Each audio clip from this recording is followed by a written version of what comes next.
guys. How are you doing? Welcome to the Winter Writers Retreat, the virtual Writers Retreat. And I have with me right now, we've got Mama Magie Ward and Charlie. They have some fantastic channels, great storytelling, wonderful world building. And our fourth guest is here. You guys were just hanging out with her. Chandra, hello. Right on time. She did it. I was like, I don't know how much time you're gonna have between your sprint and then come right on with us. So thank you for joining us. How's everybody doing? I'm technology struggle bus today, so I do apologize. It is okay. Are you on your phone? What technology is for? Like, if it's not there to make us feel like we're struggling, then we wouldn't feel like we were actually getting work done. Exactly. See, Charlie and I are old enough to remember when they lied to us about how computers were going to make the world so much better. That was what, 1980? 1980 when they promised us, oh yes, new technology for everyone. Yeah, I think I'm roughly the same age as Charlie, Maggie, so I'm right there with y'all. I doubt that. I was born in the 1860s. Born and grew up in the 1860s. Me too. Yeah, Chandra's the baby on the channel today. Yeah, so my fabulous co-host and I are going to be doing writing sprints, but in between those writing sprints, we are going to be talking about something we all love to do, and that is world building. I'm going to let my guests introduce themselves. We'll go clockwise around from Maggie to Charlie and then Chandra and then back to me. You can guys just introduce yourselves and tell them a little bit about what they can find on your channel, and then we will get into some world building chat.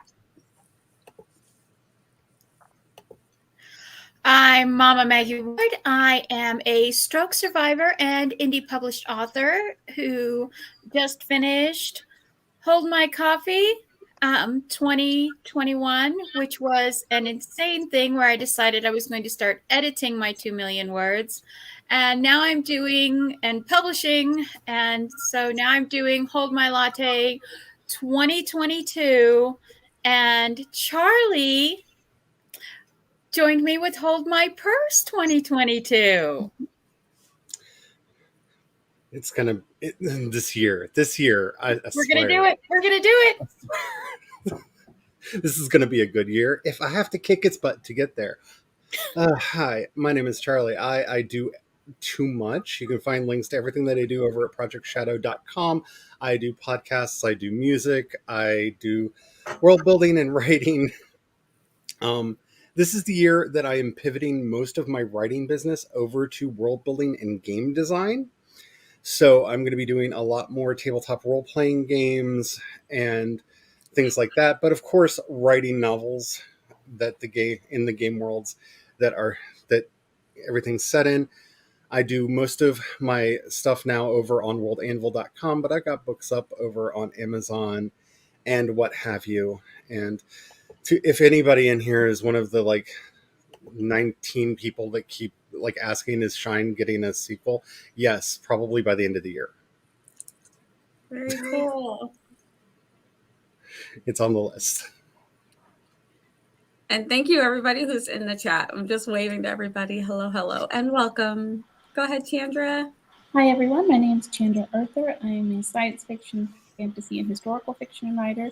On my channel, I post about a lot about historical fiction, really, and just the different things that I'm trying as far as developing my own personal writing process, be it from taking different writing courses or the different books that I'm reading, or just things that I'm implementing and sampling out. So definitely check that out.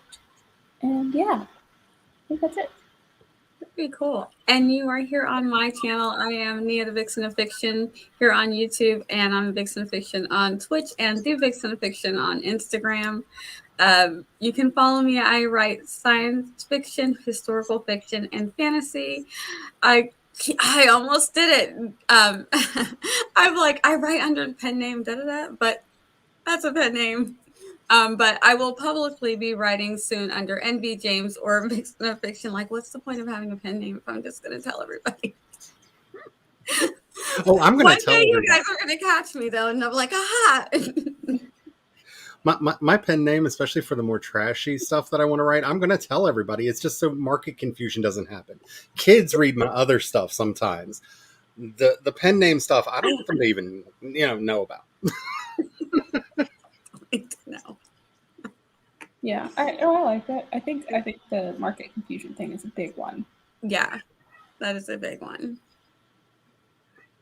Oh gosh, hi everybody, and thank you guys for coming. So, world building is something that either a lot of people are totally in love with it, can fall down all of the rabbit holes, or stay far, far away from it because it's very scary, very intimidating. And I can understand that. Because even as someone who loves it, there's always something else that I'm like, oh, can I do that? How does that work? So I can understand that the wholeness of it is very big and can feel very intimidating for some people who feel like they need to do it but don't know how or where to get started. So we're going to start by, if you guys want to, we can go around, or if anybody just wants to jump in and talk about why you love world building and how it's actually helped you in the stories that you've written. Well, first off, I think it's important for people to understand that everyone needs to do some level of world building, even if you're doing historical fiction or contemporary fiction, because at its most basic level, world building is the worldview that the story encapsulates. So you need to know, if you're writing a hope punk story, what is keeping everyone down, and what is it in the setting that is giving them that glimmer of hope that they will be able to get out. If it's dystopian, well, why haven't they revolted and killed all the bad guys yet? Like, you have to have this basic understanding in your world. Why do people believe that the nobles are in power and should be, even though they give nothing to the to the society, right? Yes. You have to have that basic understanding of the worldview that your characters are living in, or it's not going to read as true to your readers. So everyone should be doing some level of world building.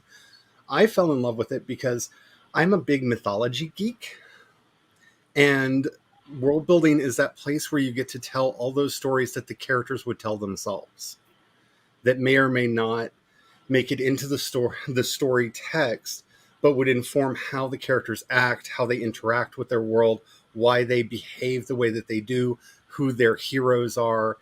And that underpinning of understanding the mindset and the psychology of your characters, to me, is the heart of world building. Is they came from somewhere, they came from a culture, they came from a world. And yeah. I think, first of all, I think you probably noticed the whole time Charlie was talking, I was just like, because all of that. But I think one of the things that really drew me into world buildings, it was, I feel like it was a quote or something where it was talking about your characters either being just like, you drop your characters into a completely white box, like the photography backgrounds, and that is your character is just walking around in that until you populate the rest of it. So I like to think about it. I play a lot of strategy games, specifically every single Age of Empire that has ever been made. And there's a couple ways you can start your game. One is where you are literally an island in just a black sea, and you have to discover every aspect of the map.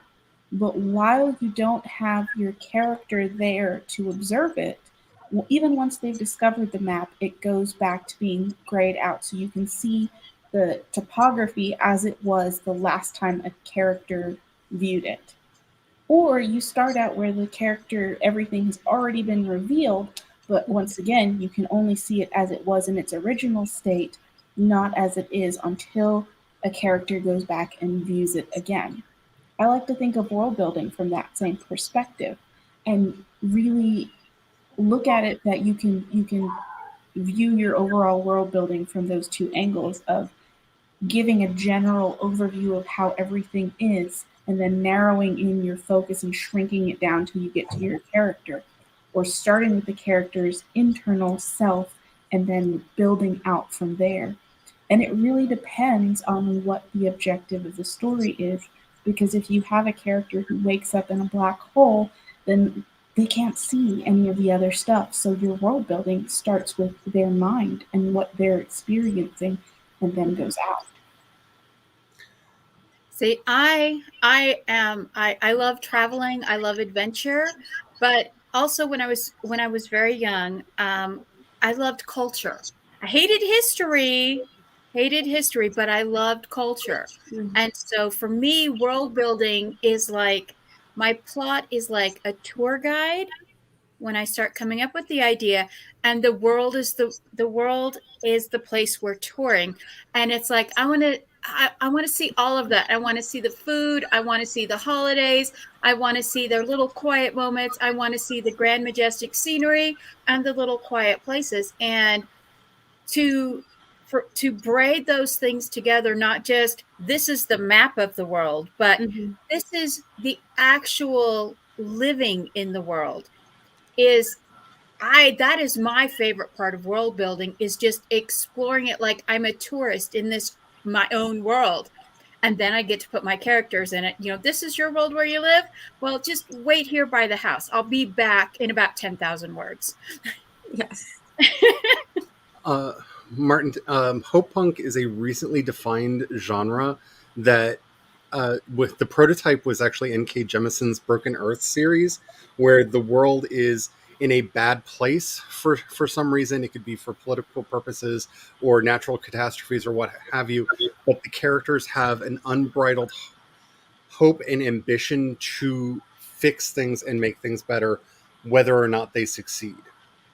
Rather than your more dystopian stories where you just give in to the ennui of the world is falling apart.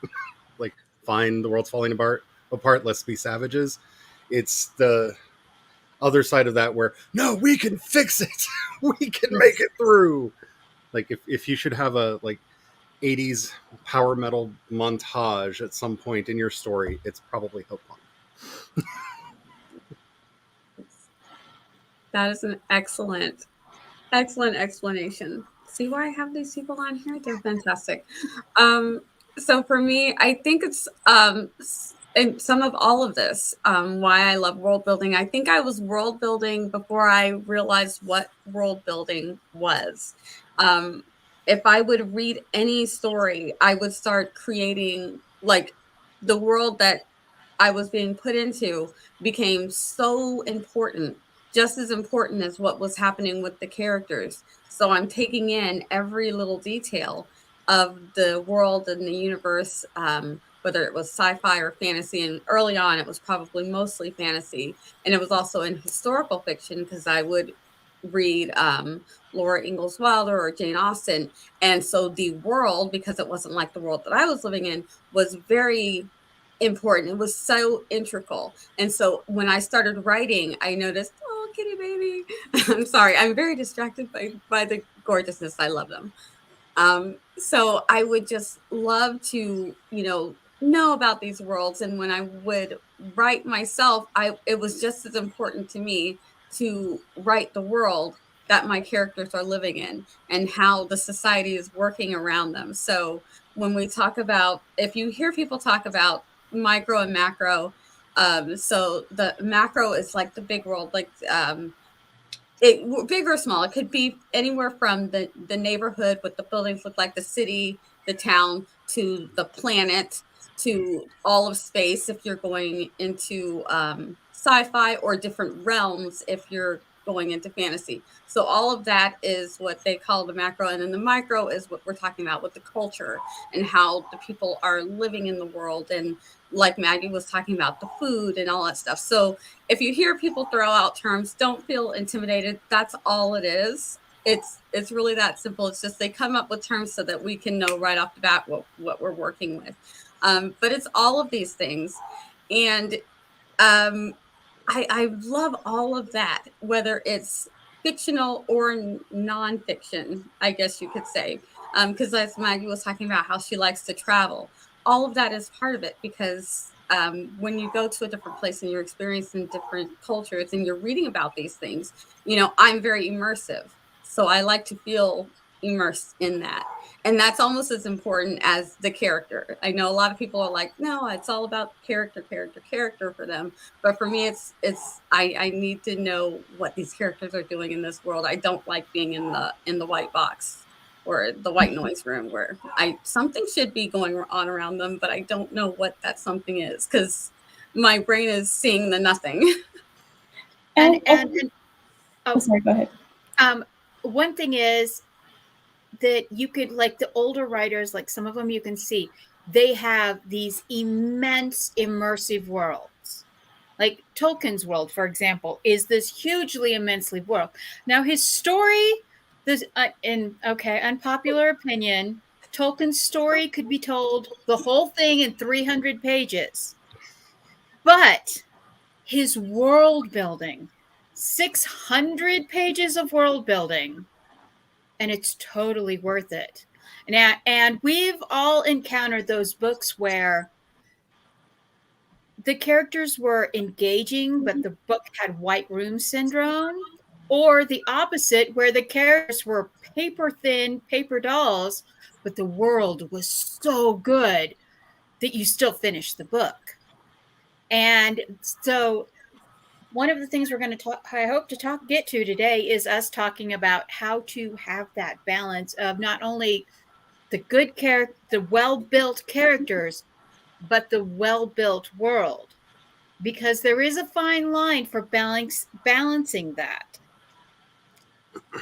Another point to what you were saying about the world building and how much time is spent on it, and something I like to remind people of, especially when they're talking about classics in science fiction and fantasy,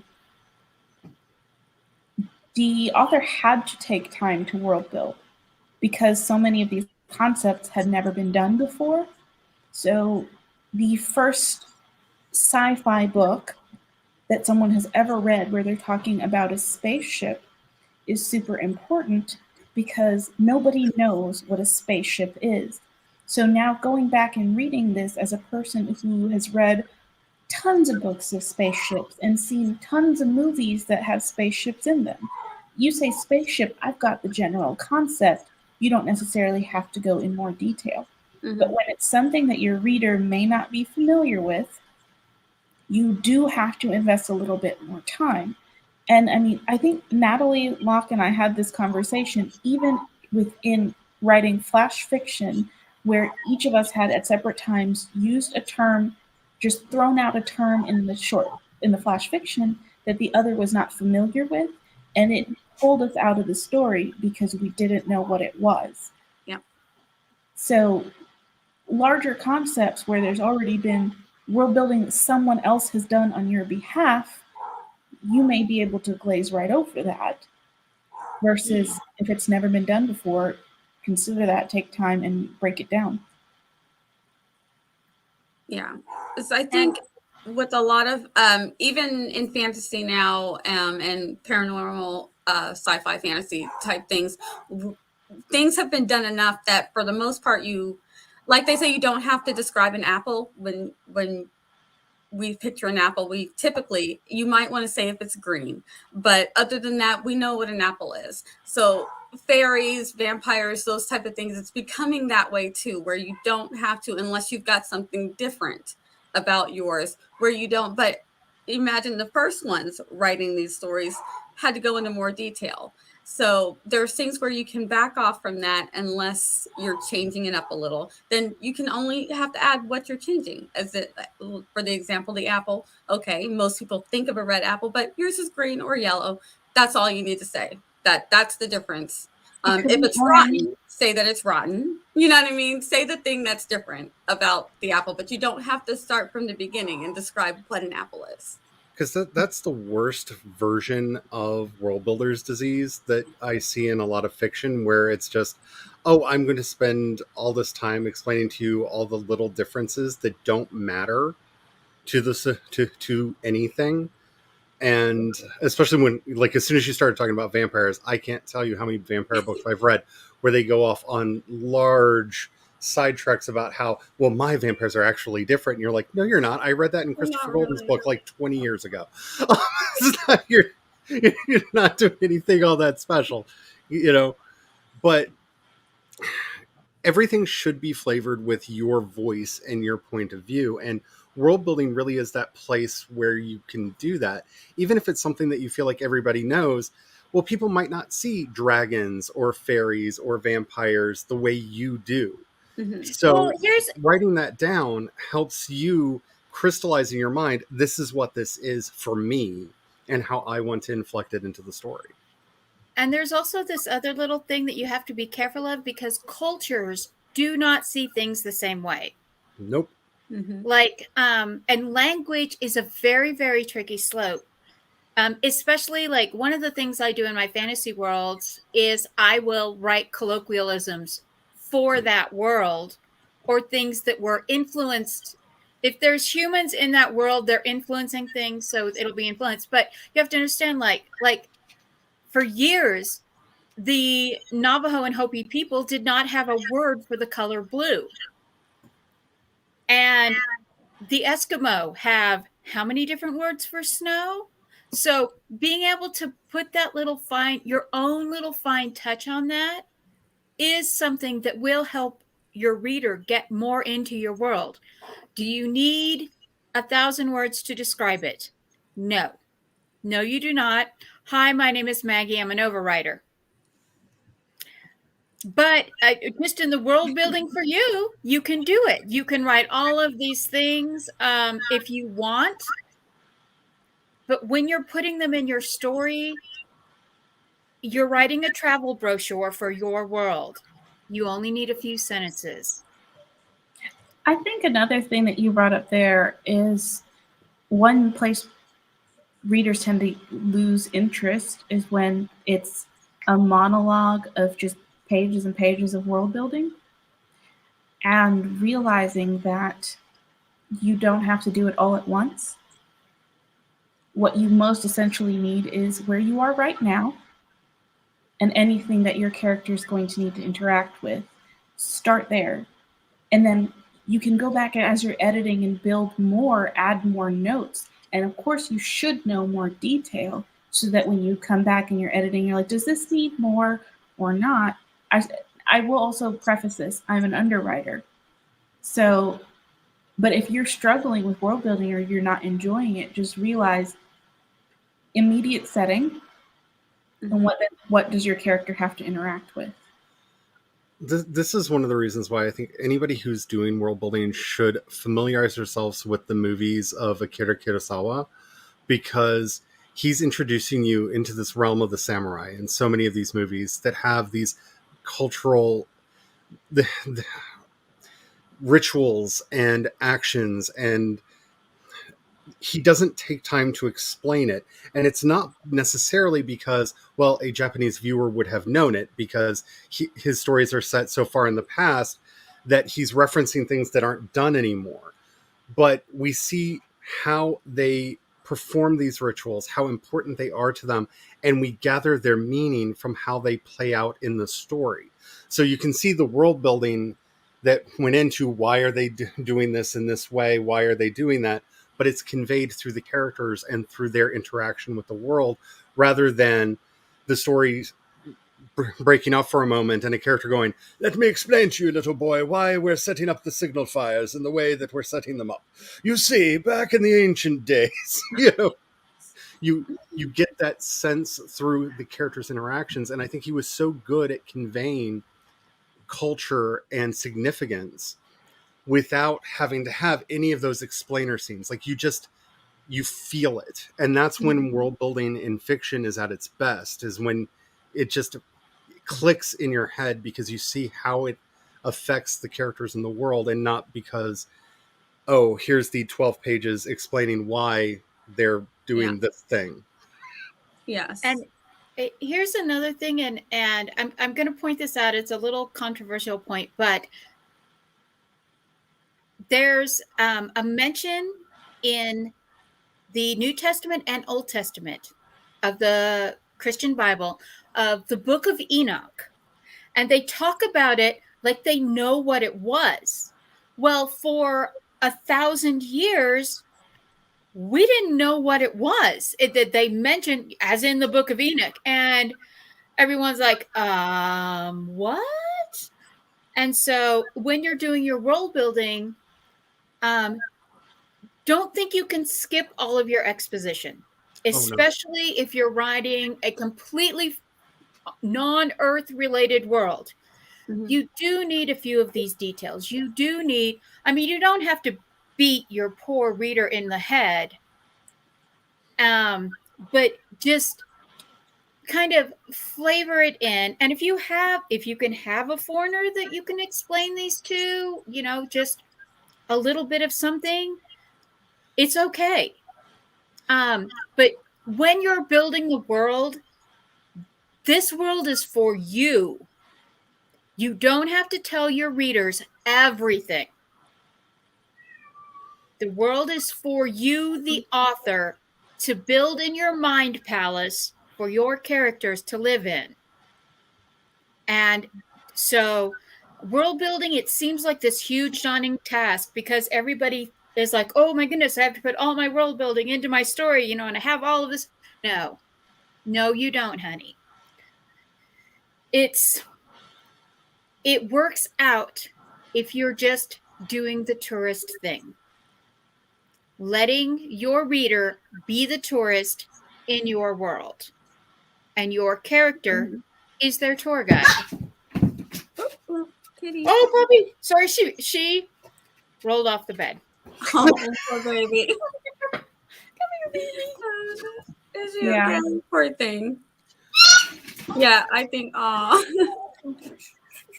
think a lot of times for, particularly if you're not good at world building and you're a pantser and you just need to get through, a lot of times things will happen and you'll need to keep notes. Just have a journal or a tab open, or you can even highlight if you describe something, if you describe a place or a direction, you want to just make a note of that so that you don't feel like, oh, I've got to stop writing, but then you don't accidentally change something later. I'm reading something right now and they described a person one way, and then like 4 chapters later, they gave a completely different description of them. And I'm like, for me, because I have hyperphantasia, I'm inputting every little thing you tell me. I noticed it right away. And I was like, wait a minute, I thought this person looked like this. And now you're telling me that they look like this. So I noticed it right away. So making notes. I read a book once where the character, their eyes went from brown to blue to green.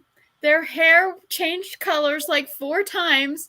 And then suddenly they changed genders with no explanation whatsoever. That's a lot. Yeah.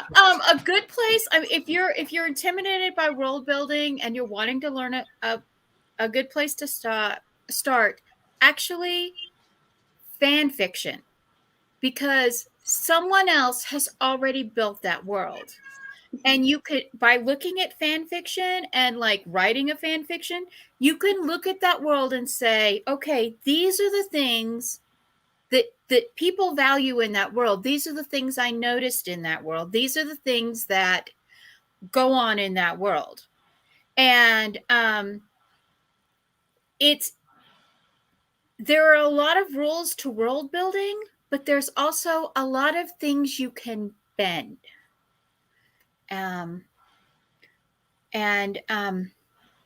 So we've been going for 30 minutes. Do you want to do a sprint?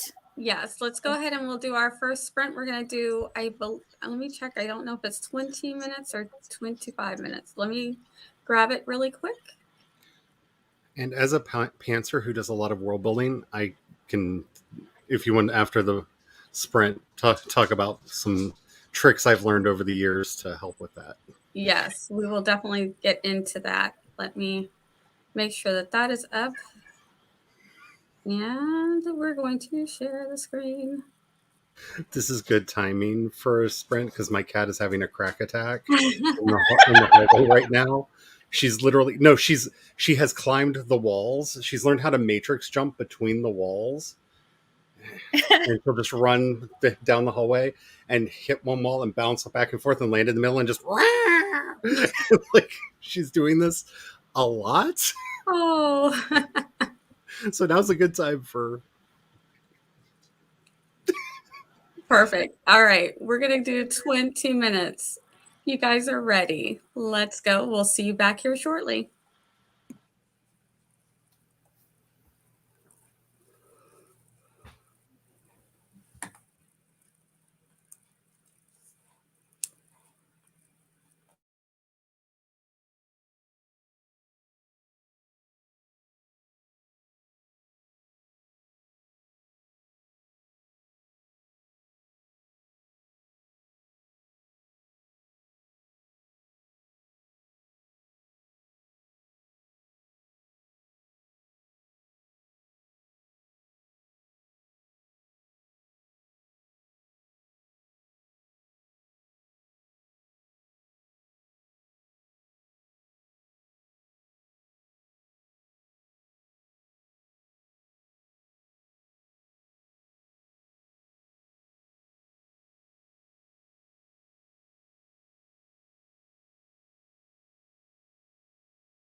Beep, beep, beep.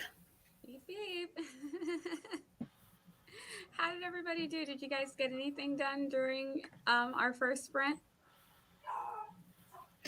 I wrote a few words, jotted something down in my planner, grabbed more of my favorite liquid addiction, petted Princess Peach a lot, Aww. and posted a Google Doc for 30 questions every writer should ask their characters.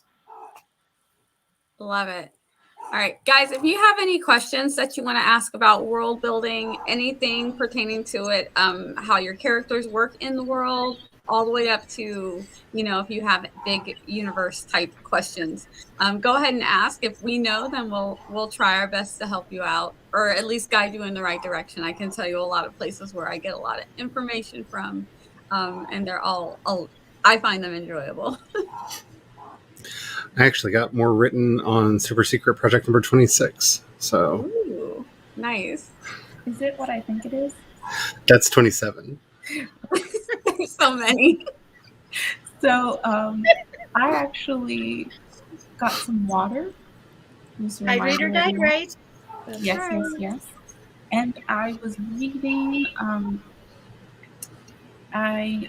School starts soon, so I was reading through all of my introductory class information and looking for syllabi and emailing my professors to tell them that they uploaded someone else's syllabus and emailing my professor to tell them, hey, thank you for these introductory notes that we're supposed to read first, but all 5 pages are cut off at the bottom. So things are going well. It's fine. It's all fine. Totally fine. Totally fine. I think what I'm going with is that these are intentional things that the professor has done to see how many people are actually reading. Clever. Which It makes sense, because if you don't email the professor to say, hey, this is not the correct syllabus, they automatically know you haven't even looked at it. You played yourself. Yep. So only the people that say something are going to get the correct one. That's horrible. Sneaky. Well, but that's a bad thing, though, because if you have someone who's very introverted and does not speak up for themselves or anything, they might be like, oh, maybe I shouldn't say something because they're old and a teacher, and, you know, I'll so just struggle here by myself. It could backfire, because there are people that will not be like, yo, I kind of need the right syllabus for this class. I kind of put it that way. I was like, is this a test? Am I passing? Like, Yeah. I'm not assuming that they made a mistake, but assuming that this is a stroke of genius on their part. That's what I'm Yeah. going with, because I don't want to be like, you messed up. Yeah. And just maybe dropped a hint that this is great for those of us who are extroverts, but the introverts are freaking out right now and don't know what to do. Just saying. Yeah.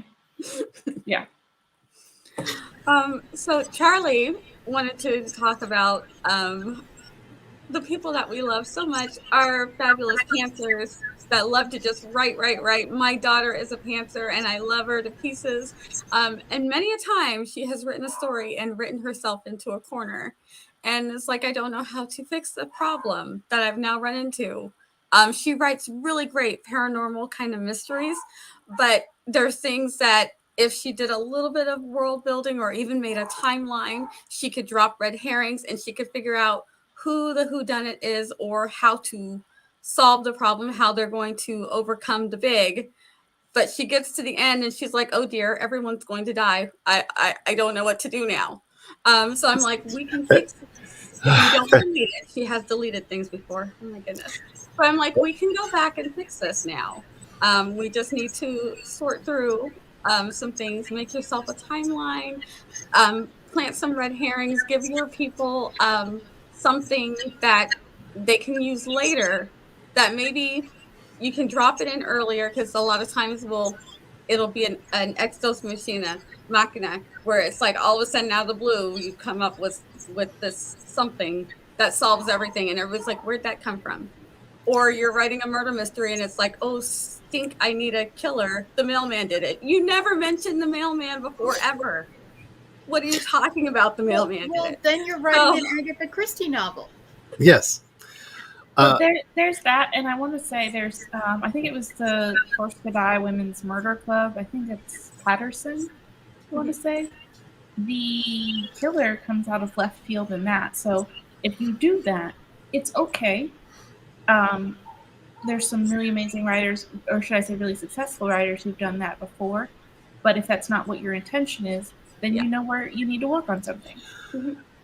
So for pantsers, I think the most important thing to realize is that you're going to have to either fall in love with a revision or start outlining. This is one of the things that is vitally important. Like, no, I do not start a project. I will not let myself get words in an actual project until I know how it is going to end. I need to know the ending. I need to know where it's aiming towards. I also like to know the big turning point moments between the main acts before I get started. Most of what happens in between, I have no idea what's going to happen or how it's going to get there. The only real exception to that is the main story I'm working on right now, where I actually outlined it from beginning to end and know who lives and who dies and who tells their story. I love that reference. Yeah, well, I think Hamilton's a really good place to talk about world building because the first two songs are what world building is. They set up the world, they explain to you everything you need to know. Let's go from there. And they do it in an entertaining way. Yeah. But I have, over the last year, fallen in love with Plotter as my main tool for keeping track of everything as I'm writing. So between it and Aeon Timeline, which I use for very different things, as I'm writing, I'm constantly retroactively outlining. So every scene gets added to the list. Every scene gets added to the list. And that way I can, at a glance, be able to tell what I have written so far. That is extremely important for all pantsers to be able to do. I also I know what characters are going to come up, and I world build the world around them very detailed before I get started. I also tend to stop with either if a major thing happens in a chapter, to stop and world build that out so I understand the ramifications for it going forward. Like if a huge new character gets introduced or we go to a new city, well, I need to know that city so I'm not having roads go in random directions. Look, where are things? Is this in the north side of town, the south side of town, and all of that? Keeping notes, keeping track, whatever works for you, whether it's the notes app on your phone. I personally do not like pieces of paper or notebooks on my desk because I will lose them. And they will go away. That's a me problem. If that works for you, do it. What I like about Plotter is with it syncing or Story Planner, which is free, and they both do very similar things. It syncs to your phone.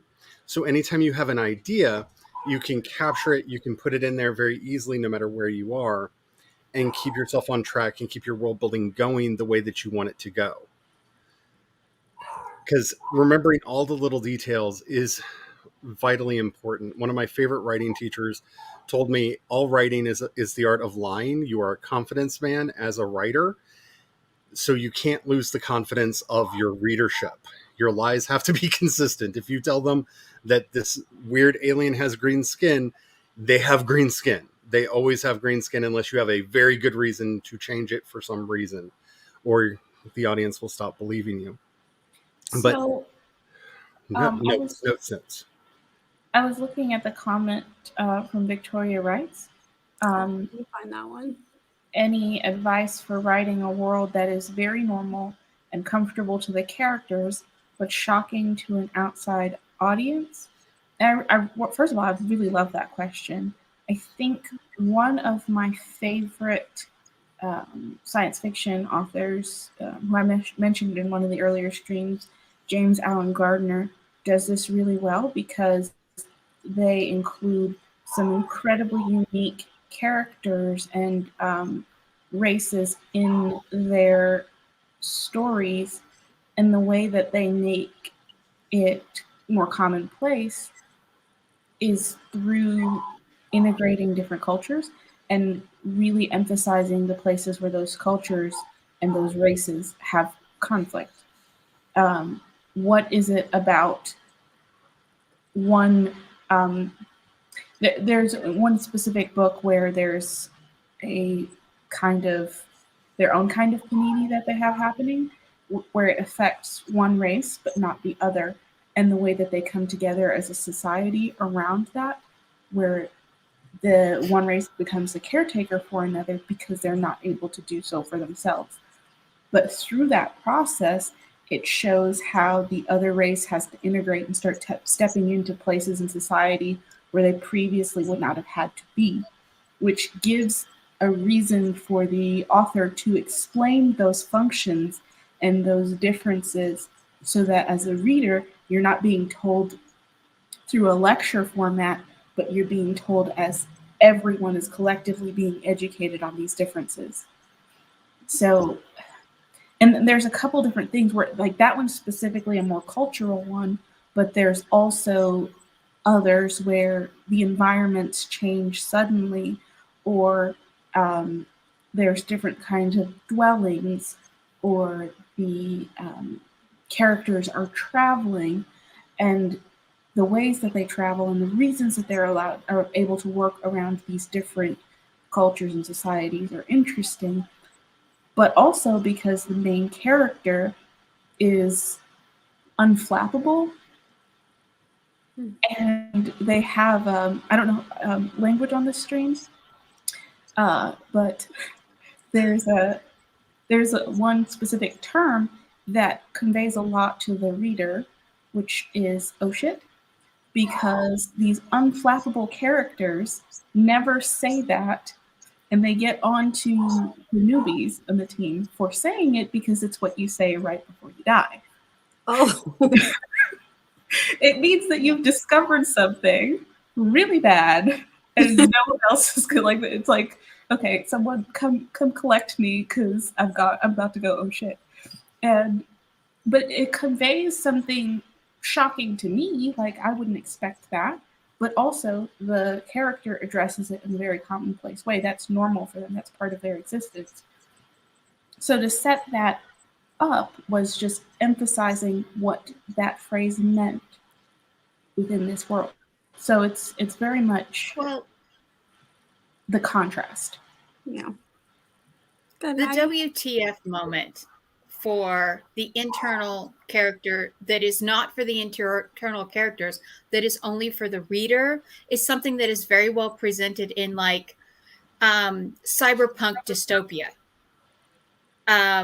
Things will happen in that world, like somebody will be thrown down and they will be removing an organ from them on the street, and other people will just be walking by like nothing's happening. And if that happened in our world, everybody'd be like, get your phones, film the perpetrators, call 911. Everyone would be freaking out. But one thing when you're writing things like that is there's two things to be very careful of. One of them is you don't want those things to appear that you're just putting them in for shock value. That's I read a book one time where it was the culture was based on an ancient Sumerian culture, and their tradition was to cook and eat your eldest child. And, but there was no reason for that to be in the book other than it was just like, they do what? And so you have to be very careful about it. This other thing is you don't want to end up with Sodom and Gomorrah syndrome, where it's, oh, they're all terrible, they must be burned. So writing things that freak out the reader, that don't affect the characters at all, just be very careful with that threading, because you don't want people to go, oh, you're just a shock factor writer, or to go, oh, you just don't like these kind of people. Mm-hmm.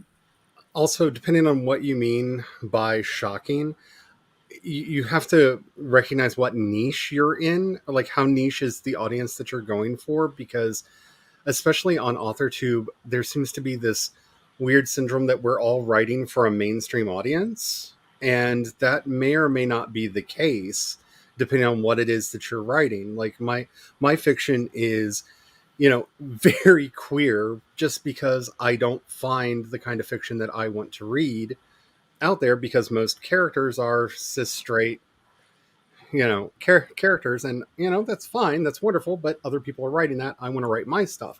So I know my fiction may not have the most mainstream readership because of that. So when you're saying shocking to the readers, would it be shocking to what you're considering a mainstream reader of that genre fiction, or is it something that is actually shocking to most people? Because a lot of queer fiction tends to get right up to the line of erotica in some ways, just because there are a lot of questions about interpersonal relationships and how intimacy works in our culture. And so that tends to be shocking for a lot of people who are not expecting it or who are not ready for it. I think it's one of the things that when I see reviews of like TV shows like Sense8 really confused people at how, hypersexual that show was. And it's because there is often a shorthand of intimacy is intimacy, whether it's physical or spiritual or interpersonal, in that kind of fiction. So if you're writing for an audience that will understand what you're saying, then it doesn't need further explanation unless that's something that you want to do, if that is part of the subculture that you are writing for and that is your target market. If you're trying to attract a broader viewership or readership, then you need to consider how you would maybe put in either a character or have the narration point it out and do the moralizing that would, or have the moral stance that would basically be like, I, as the writer, understand that this is not okay. But the people in the story, it's just how they live. And so that it really is it really depends on exactly what how you're putting it together and who you're writing for. Yeah. Your audience, your target audience is very important when it comes to that. I know, because I like fantasy, a lot of people, when Game of Thrones was very popular, were like, you got to watch Game of Thrones. And as I started hearing about some of it, I'm like, oh, I'm not going to like that though. I don't like this type of storyline. And there were several storylines. I'm like, it's not my cup of tea.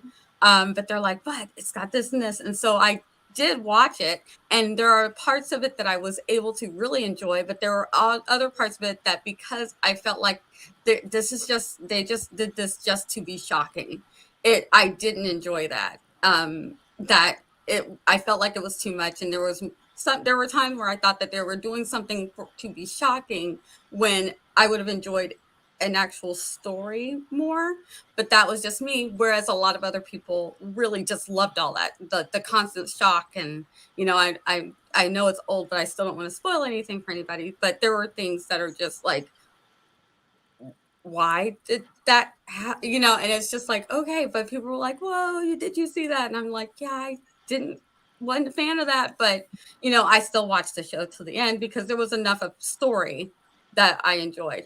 But so knowing your audience, and if your audience knows what they're getting into when they start reading also. The other thing is, be aware that when you put the shock value scenes in, there are people that if they hit a certain scene, that book's an automatic DNF. And if they leave a review, they will blast you. So you have to be ready for that shade to come your way. Mm-hmm. And just remember, there are things that you will not think are shocking at all. This too. That people will come after you for. This is me. I identify here. I'm talking about like mundane things. Like I remember after a book signing getting harassed by somebody because the character had a Persian name, and I'm not even going to go into all the stuff that she said to me after that. But I got a 2-star review because I had a character who was a virgin. and another character mentioned it about she was a good person, and they were talking, and then they were later, and it was like, how could you not know she was a virgin when you married her? And I got a 2-star review, and that was the specific thing cited. So you never know Never know. what will What's gonna be set that off thing? someone. Just be ready for it. Well, and I mean, that's why I kind of, even with beta readers, it's something that I've learned to emphasize of like, hey, my book is triggering on all levels. The draft, the writing, everything. So if you're worried about that, like, it's easier for you to tell me what triggers you will not read than for me to tell you what triggers are in the book, because I forget. And I mean, I think this kind of came up casually as an aside in another stream, but the way that I grew up heavily influenced the things that I find shocking, which is pretty much nothing. So when people write things for shock value, I don't read that. I think it's important to talk about those aspects. In world building, I mean, I think that, the stuff that I mentioned, like, I didn't even think about it in the ways that Maggie and Charlie had mentioned, because that's not how my brain goes at all. But I think that's part of why it's so important to have that diverse set of feedback. And you have to realize that if you're selling to a global market, if your plan is for someday your book to be a global market, that there are religious groups that have moral consideration committees. And if you have something in your book that checks off one of their no boxes, that's it done. You're not selling your book in one of those countries. And I mean, so as I grew up, like I said, I was not allowed to read any fiction whatsoever.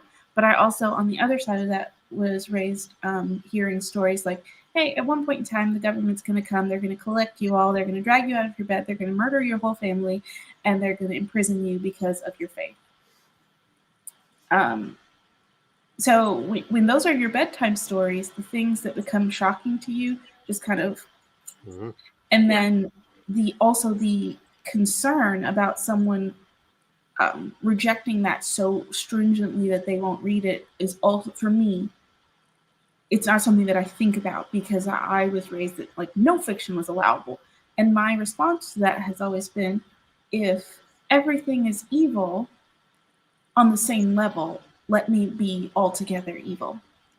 Yeah. So, well, we as writers, world building is the goggles we see our world through, but that comes from our background. So when we're building a new world, you put pieces of yourself, you put pieces of your experience, you put pieces of what you know. Those are your goggles, and your readers are going to come in it wearing their own goggles.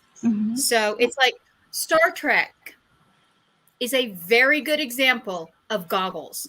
You can literally see through the different Star Trek series what goggles the writers were wearing, especially after Gene Roddenberry passed away. Yes. You really see it then about what goggles. And so just be aware, tread lightly. For Jennifer, I shared a link for Sam Wicker's playlist for tutorials for Incarnate. It is a map making program which you can use. She also does Canva. For me, map making, I am old school. I use paper. Jennifer, depending on what you need the map for, I often use Scapple to do street maps in my games, any kind of mind mapping software, because I don't need an actual street map. I just need to know this is here, this is here, this is the name of the street between them. So mind mapping software actually can work really well to do simple street maps. Yeah. And if you need some help, like really quick help, you can always go to Google Maps and look for a neighborhood and go from there. Use that as the base. So you can see, okay, here's a park. Here's how the streets are connected. And you can make your own similar to that. I also like to do paper, and I also draw my maps on my iPad in an art app. And if I'm at a loss or something's not coming to me right away, that's a quick way to just get an idea of this is what a neighborhood looks like. Here's a layout for different types of neighborhoods. Mhm. Go ahead. I- Chandra, you had- Yeah, so since I do historical fiction, a lot of what I can use is a bit fluid. So I'll usually pull up a Google map of the area and then also pull up a historical map of approximately the same time period and figure out what streets were where at what times, because they'll be adding in new ones all the time, etc. And so you can really kind of make it your own. But for historical fiction specifically, there's pretty much a Great Fire in every city. So basic things around that time gives you a little bit more flexibility because it's no way to check and see what was there before. I mean, that you can, but what's happened in the interim is a little bit more foggy, so it gives you a bit of room to play. Yeah. And then I usually will, keep links to whatever specific map I choose to work with, and make a note of or like a screen grab of it, and then include that. But I mean, depending on how literal you want it to be, you can find a time where that subdivision hadn't been put in yet or whatever, and pull a subdivision that you like better and use it, and have a bit of fluidity there. I mean, I don't think anyone, as long as you have a general approximation of what it looks like, it's you're going to be fine. Anybody who wants to go in and draw everything out to scale, like, more power to them for trying to, like, I don't know, what are you trying to do, but Because Yeah, I want it, Chandra. There are people who will nitpick. There are people who will nitpick. I think I was on Charlie's stream. We were talking about this. Zane Grey basically wrote these, like, the same 4 stories over and over and over again, but in all these different communities all over the Southwest and Texas. And he used old postal maps. So when he wrote a place that seemed authentic, it's because he was looking at the US Post Office map for that area, so he could say there's this thing, because postal maps will have landmarks on them, not just street names. And so it's like there's this thing and there's this thing. And I put in the chat a really good thing, Google Earth Street View for like old cities, and like now they're doing all of these historical places. I think they just uploaded the temples in Thailand that they have gone through, not just with the Google Earth mapping, but they've actually gone through with drones and like scanned like everything in there and built it. It's amazing. But yeah, if you want to go completely fantasy world, you can do that. But there's also so many resources for mapping your world without actually mapping a new world. You can literally grab pieces of real world to put into your fantasy world. Yeah. All right, one more question and then we'll get into our last sprint. So we make sure we have time to get that sprint in. How do you structure your world building and what tools do you use? It seems like a daunting task and I get overwhelmed easily and sometimes don't know where to start. So I want to say, first and foremost, the answer to this question depends on what you want from your writing career, because I am a huge fan of settings where I can buy the books or have access to the books that have all the world building in them. So I'm very big at making my world building public. So I do my world building on World Anvil and have it public with certain things that are secret that only Patreon, Coffee, and Twitch members can see. They included in there to give a reason for people to subscribe and be a part of it. So that's the first thing, is what do you want your world building business to look like? Are you writing these for public consumption or for yourself? You can also use World Anvil for yourself, for organization, but I would ask yourself that first and foremost, because that will change how you write your world building stuff up when you're doing it. Oh, sorry, go ahead. I was just going to say one last thing. Also do whatever serves your story best. One when I had to define magic for my epic fantasy world, I actually wrote an in-world document that it was somebody in the world explaining to other people in the world how magic worked and what the systems of magic were. Because I needed to understand it for myself, but I also needed to know how the characters would talk about it amongst themselves. Mhm. So sometimes writing your own fake chronologies, writing your own fake in-world documents can be helpful, but go at it like you're doing a um this is one of those places where I would find a place where you can get a free game book and look at how they break it up. What are the playable species that you're playing? What are the affiliations that they're going to have? What places are people going to go to, and what technologies and magics are important to the setting? Everything beyond that point is gravy as far as how you want to break it down. Mhm. I have a different approach because I'm an underwriter, I'm a planter, and I like to chase butterflies. So what that looks like for me is I have my basic general outline. Also, I will say this varies from science fiction and fantasy. My approach is different, and also for historical fiction, it's different for each one. So the one that I've done the most with is, and I have several projects that are historical fiction, starts out with I do my setting research first, and that's it. So I can place things on a map.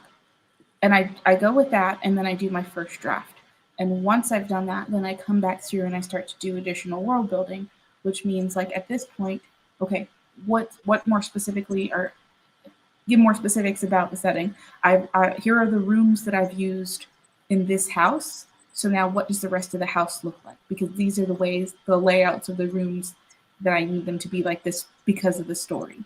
I wouldn't know that when I'm drafting Mhm. because I haven't drafted, so I don't know what happens in that room versus then building a room and being like, oh, this doesn't suit any of my needs for this scene.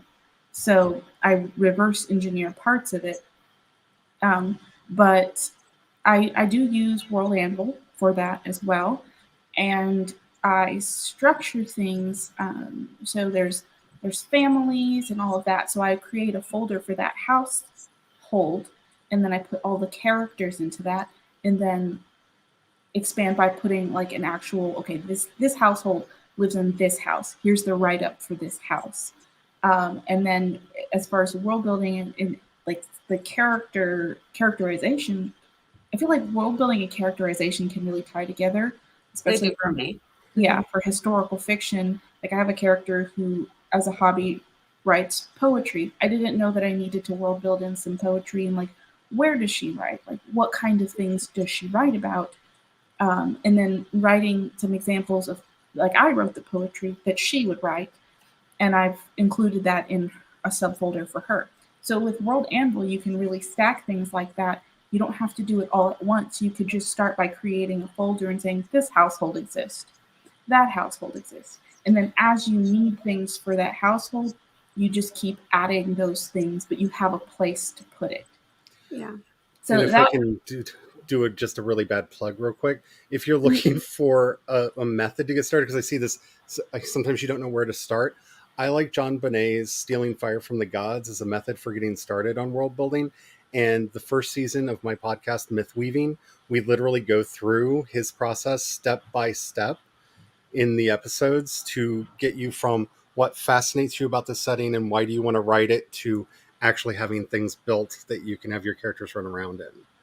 So And yeah. if you go to Brandon Sanderson's YouTube channel, he has a lot of really good videos on what to and not to do world building. Yeah. I when was telling someone earlier, sorry, Maggie, but I don't know if he's going to do a new session. If he does a new session, I'll do the new one that he's doing as he does it. But if it's going to be a while before he does a new session, I'm going to do his last full one before COVID, because then when that hit, his class kind of got a little messed up. So if anyone wants to go through that with me, almost like a read along, I plan on doing, because it's been a minute since I've done one, and I'm feeling the need to do that again. So I just wanted to double. When I when I world build, I always have this thing of, am I going down the rabbit hole or is this enough? And as an overwriter, and I mean, I have huge world building documents. And you know, I made the joke about 10,000 words is where you stop. Yeah, I'm not joking there. I know some writers can get away with like a few hundred words of world building. That does not work for me. I need all the details. And then I'm one of these people that I'm a plancer, so I plan and I pants. And when I'm doing my outline, I will specifically leave places to pants a chapter or a section. And sometimes the section that I pants, it's like, oh, look, we're going off into the idea meadow, and now the whole storyline has to shift. But that's okay. But the thing that I always deal with is, am I using hard or soft systems? And that's something we can talk about after the break. Yep. I'm going to say one more thing. I outline and world build at the same time. So I get an idea. I think I know where I want the story to end. So I write those down, and I'm a planter where I plot, write, and I also have moments where I pants, kind of like where, because if the words are coming and I feel like there's dialogue or there's story that I need to write that. I have to write it. So I'm outlining and world building at the same time. I'm filling in, I've got a file where I have my world, and I'll fill things in if I get a definition for something. There's some things that I need to know before I can draft. If I'm doing a fantasy, I need to have a rough idea of, are we on a hard magic system, soft magic system, what's allowable, what's not, so that I don't write myself into a corner, or all of a sudden I have someone doing something later and they're like, well, why couldn't they do that earlier in the story and solve that other problem? So these are things that as I'm outlining, I need to be putting in my world. So I'm outlining and world building at the same time. And part of that world building is the character building, because it's how their family, their religion, the hierarchies in the society, all of this is going together. So I need to keep it documented as I'm outlining. Then when I'm done with that, I look over my outline, I look over my world building. Is there anything else that I need to fill in to start my draft? And it takes me a long time, and I love to world build, and I do have to worry about not doing too much because I literally, for every world that I've built, I have several stories, because it just happens as I'm filling out the history, because I'm like, oh, I need to write down the date because this thing happened on this date and it's actually mentioned. I don't want to change the date later on. And then as my brain starts thinking about that thing, it's like, what if this story could have happened back then? And I'm like, oh, that's a whole other story. So I have to make notes to come back to that later so I can keep working on the main story. So Maggie and Nia's point about the, like, don't overdo it. World Anvil does have a tracker for your overall world to tell you when you hit 10,000 words. To Nia's point about world building and draft or outlining at the same time, I do like to have a notebook that's separate from my world building, where I brainstorm ideas and ask myself questions that I don't have answers to yet. And it all just goes in there, and I have a video about that somewhere. But just to like have that, you capture it, but you don't want to necessarily set it in stone yet. Have a place where you keep track of those things. Yep. Yeah. And just start small. Do what you need first. You don't have to have the whole thing. Right? And I'm not calling myself out on this, but don't forget to world build friends for your characters. I do the opposite. I world build, and when I'm world building, I write everyone's death. Oh, I like that. I don't know why I like that too. But you guys know, Chandra and I are on opposite ends. I'm like, give me all the happy, and Chandra's like, everyone can die. Write their death and write their birthday. Right. We had that where we were on, I think it was on one of Sarah's stream, where we were talking about how to subvert the romance plot, and I was like, kill everyone. Apparently, that's the wrong answer. Yeah, don't do that. I'm just trying to not feel called out by this as somebody who has over 50,000 words of world building published on my World Anvil site for my epic fantasy series. I'm like, 10K? How can you do a story with only 10K of world building? Ah! Yeah, That's me. Charlie and I are the same. My world building is a novel size. I've got almost 100,000 words of world building done, and I'm like, yeah, I do. it's all I gibberish. do. It's all over the place. And how can you write a 1,000,000-word series if you don't have that much world building? Oh, no. Do not listen to us here. Let's sprint.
Okay, that was our second sprint.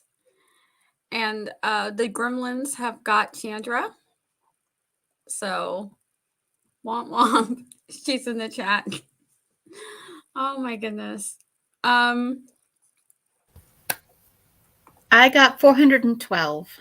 Woohoo. I got something to eat. Oh, and I got cookies. Yay, cookies. Yes. Dried fruit with oatmeal and peanut butter.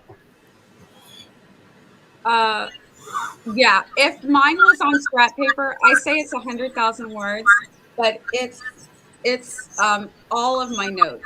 I don't know if you can see that, but the light always says no, you cannot show your iPad. But it's craziness, but it is all there, and I'm actually using. Oh yeah, I have all my images and everything in there. So I draw my own images, so it's all in here. Let me see. You can see the character bios. I put my character bios in, and then I have all of the stuff that I've written when I have those pantser moments where I've just got to write something. It's all in there. So it's totaled at 104,638 words at the moment. And I'm one of those people I have to tell myself, Nia, stop. You have enough.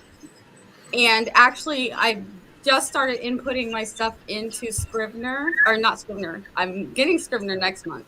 But I just started putting it into World Anvil, and it's helping me really organize it because I haven't been using a program. I've just been using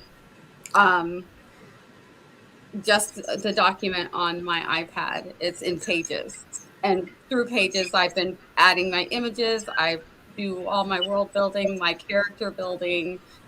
There, every time if I say a character's got this shape of ears, I put it in there and I draw my characters so I can see it. And I remember, do they have a mole? If I'm going to mention it once, I don't want to, like do the eye color change thing. Even my spaceships, I've got what my spaceships are mapped out because they live on the spaceship. If something's on the third deck, I want to make sure I keep it on the third deck and I don't move it down to the lower deck or to another deck, so that I have to keep it all organized. I just need to do that. So some of it for me is necessary. Some of it I don't need. Some of it's for fun, and I try to keep the for fun stuff on my free time, if that makes sense. So if I'm doing world building for fun, I try not to let that run into my I need to be writing something time, because the rabbit holes are real. The rabbit holes are real. And sometimes you need a backhoe to fill in your plot holes, Yes. which means more world building. Yes. And I do think it's important, especially with the market the way that it is, for writers to ask themselves what their business model is. Because for someone like me, like I realized I really wanted this to have a tabletop role-playing game component to it. So all of my, what would have formerly been rabbit hole world building, is going to be helpful for people to run games in the world that I'm doing. And so, that's been something that's been really tricky for me this year, because I kind of decided this at the end of last year to become okay with doing, because the world no longer has to be something that I am writing in. It needs to be something broad enough other people can find stories to tell in it too. Exactly. And that is becoming a more viable market for indies as well. So yeah. All right, guys, we have to close out because it is time for the break before the wellness session. So I want to give you guys a few minutes to plug your channels. Charlie, you want to go ahead and go first, and then hopefully we'll get back to Maggie. Hello, my name is Charlie Dorsett. I write as CE Dorsett, and you can find my stuff up on Amazon and also over on World Anvil, because I've been putting stuff up using their manuscripts feature over there. I think the most important thing that I can plug on the stream is my podcast, Myth Weaving, where I talk about world building and what have you. Like I said, season 1 and 2 of that were done at the beginning of the Panini. And so I thought it would be fun to give people a kind of a course in world building. So it is a step-by-step guide in how to get started, how to find various aspects of your story, and how to drill in and find out exactly what kind of a world you want to write for yourself. I also do a stream on YouTube, generally on Tuesdays, that will probably be starting up again next week, called Fantasy First Aid, where we sit around, we talk about world building, we do sprints from time to time, but the main point of it is if you're having a problem with either your world building or your story, come on in. We will talk about it. We will help you out. We will try to help you get through and find a place to get started and get through whatever it is that's holding you back. And we've actually had people on camera for that. So if you really have a deep issue that you want to actually be on this side of the camera and join us on stream, we can work that out. Or if you just want to be in the chat and ask your questions, you can do that too.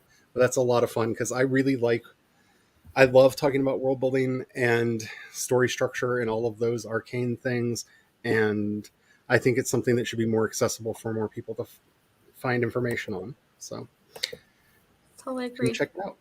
Yep. Probably they have a really great channel. I love going onto the streams and watching so much information. So definitely highly recommend. Maggie? Sorry, I'm grabbing links. Hold on. So here is Charlie's link. Yeah, I'm trying to get better about this. ProjectShadow.com is my website and has all the stuff linked from the homepage, I believe. Should. I just went through and checked. So unless I forgot something, including like my music and stuff. I just threw up your the World Anvil. Yeah, I do a lot of my writing there, so it's a good place to find me. And there are links below. I'm going to really quick plug Chandra since she's not here. But Chandra's link below. She does flash fiction with Natalie Locke. It's a lot of fun. Very, very. I've enjoyed it. I'm terrible at flash fiction. I always feel like I can't all of a sudden think on the spot, but I love watching it. And if you like flash fiction and you want to write some, they do prompts and it's really, really cool.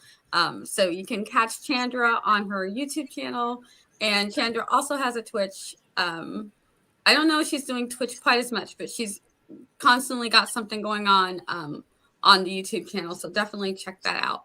And Maggie, you want to let the folks know where you're at in your channel? My name is Mama Magie Ward. I have a YouTube channel under Pen Ember Mine and my Ward. Pen Ember Mine is my Inkit thing. I put a link into my Inkit page where all my rough drafts are free. If you want to see some of the world building I do when I have really bad grammar and I'm just word vomiting. Yeah, I love world building. Yes, Richard, I actually am working on indexing my massive world building 3-ring binder. But your world can make the difference in your story. And it's the little details. It is, believe it or not, sometimes just a few 4 little details added into your world will make all the difference in how immersed your reader becomes. So, world building, don't be intimidated by it. If you don't know how to do it, if you're unsure, fan fiction is a great place to start. I know I said this earlier. I'll say it again. It's a great place to start because you're exploring someone else's world and seeing what they put in it. So writing in someone else's world teaches you the rules to kind of write your own world. Yep. You can do it. Yes, you can do it. And try to have fun with it. Don't feel like it's this big chore. Don't let that happen. Start as small as you need to start and go from there, and get with people who really love it so that you can feel the joy of it when you have to do it. Hop on a stream with someone and be like, I've got a world build and I don't know what to do. Hop on with somebody and let them help you through. tell everyone in the chat what you're looking for. People they'll like, oh, we'll add this, or oh, we'll add that, because we have a great community. Yes. And everybody loves helping everyone else. And you don't have to be like us and have massive world builds. You can write a tourist brochure for your world, and that's really all you need for the world build. You don't need 10,000, 50,000, 100,000 words. You can do it with 1,000 words. Yes. Just hit the high places, and add things in as you go. Add them in as you go. If you don't know what a tourist brochure looks like, go to a local hotel. They always have a little kiosk stand near the desk that are places to go.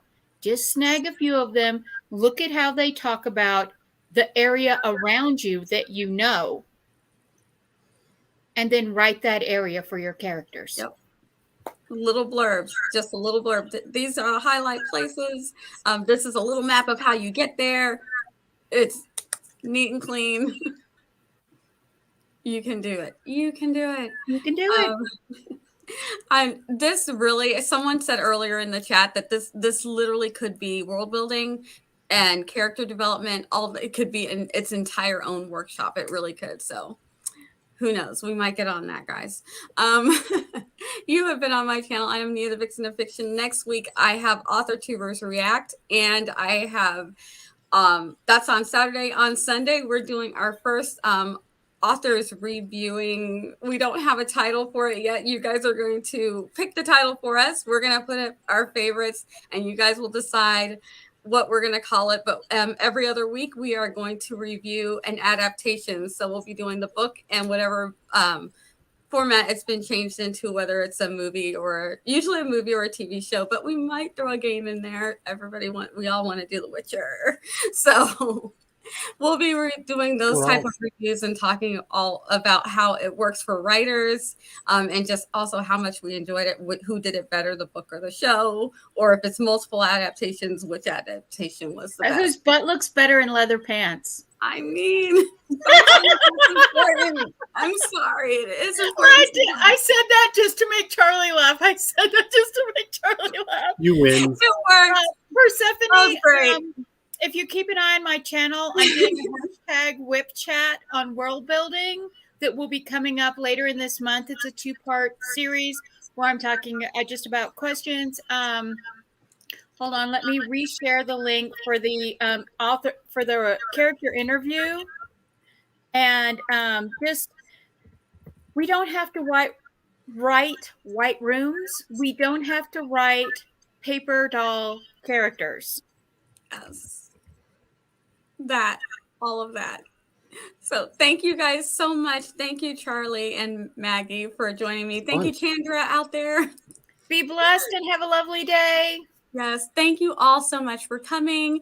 The next stream will be, I think, at 5 o'clock, and then I will be back again with Aphrodite Lee. She's got something really great planned, helping you getting started, which, as a big world builder, I have no problem building up the world, but actually starting that first paragraph, that first chapter, is actually really hard for me. I never write the first chapter. Sometimes I don't even write the first half of the first. I always plan multiple books. So sometimes I don't even write the first half of the first book. I start and then I have to backfill, which requires renting heavy equipment. Yes. So definitely check out Aphrodite Lee's workshop that she's going to be doing. We'll also be doing writing sprints. She's got something really cool planned for us. So I'm looking forward to it. I'm bad at writing on the spot, so I'm very nervous and excited. So I will see you guys then. Thank you all again. Let me find my outro with Loki. And have a great rest of your day. I'll see you guys in the chats and things.